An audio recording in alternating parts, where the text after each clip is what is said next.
നമ്മൾ ഈ പ്രദേശങ്ങളിലെല്ലാം കഞ്ചാവും അതേപോലെ തന്നെ മദ്യവും മയക്കുമരുന്നും അത് വളരെ വ്യാപകമായി കൊണ്ടിരിക്കുകയാണ്.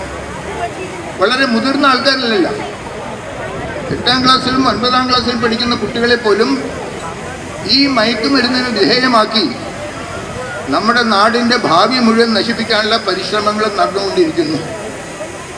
അതോടൊപ്പം തന്നെ ഒരു തരത്തിൽ ജീവിതത്തിന് ഒരു ഉദാത്തമായ ലക്ഷ്യം വെച്ച് ആ ലക്ഷ്യത്തേക്ക് സമൂഹത്തെ നയിക്കുന്നതിന് പകരം എങ്ങനെയെങ്കിലും നമ്മുടെ കുട്ടികളെ ഡോക്ടറും എഞ്ചിനീയറൊക്കെ ആക്കി ഏതെങ്കിലും ജോലിയാക്കി ലോകത്തിൻ്റെ ഏതെങ്കിലും ഭാഗത്ത് പോയി ജീവിച്ച് എങ്ങനെയും കഴിഞ്ഞുകൂടണം.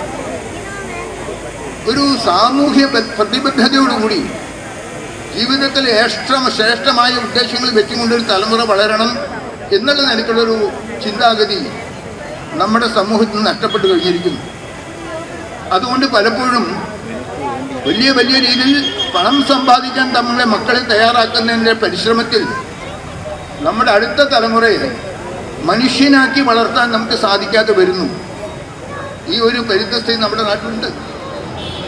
ഒരു കാലഘട്ടം ഉണ്ടായിരുന്നു, നമ്മുടെ വീടുകളിൽ നിന്ന് വളർന്ന കുട്ടികൾക്ക് ശ്രേഷ്ഠമായിട്ടുള്ള സംസ്കാരം കൊടുക്കാൻ കുടുംബങ്ങളിലെ മുതിർന്ന ആൾക്കാർ അവർക്ക് ആവശ്യമായ സ്നേഹം പകർന്നു കൊടുത്തുകൊണ്ട് കഥകൾ പറഞ്ഞു കൊടുത്ത് സ്നേഹപൂർവ്വം അവരുടെ ജീവിതത്തിലെ ഒരു ദിശയിലേക്ക് മുന്നോട്ട് കൊണ്ടുപോകുന്ന ഒരു പരിശ്രമം ഉണ്ടായിരുന്നു.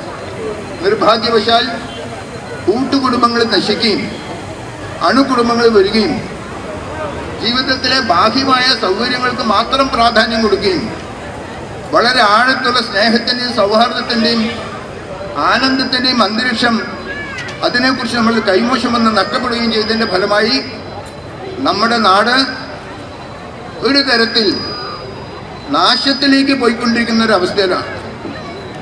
അതുകൊണ്ട് ഈ രീതിയിലുള്ള ശ്രീകൃഷ്ണാഷ്ടമി ആഘോഷങ്ങളെല്ലാം വെറും ആഘോഷങ്ങളിൽ ഒതുങ്ങി നിൽക്കാതെ നമ്മുടെ ജീവിതത്തിന് യഥാർത്ഥമായിട്ടുള്ള ദിശ നൽകാനുള്ള ആ സന്ദർഭവും നമ്മുടെ വരുന്ന തലമുറയ്ക്ക് ശരിയായ ദിശ നൽകി നമ്മുടെ നാടിനെ ലോകത്തിന് മുമ്പിൽ ജഗദ്ഗുരു സ്ഥാനത്ത് എത്തിക്കാനുള്ള ആ ഒരു കാഴ്ചപ്പാട് കൂടി നമ്മുടെ തലമുറ വളർന്നു വരണം എന്നുള്ള ചിന്തയുണ്ട്.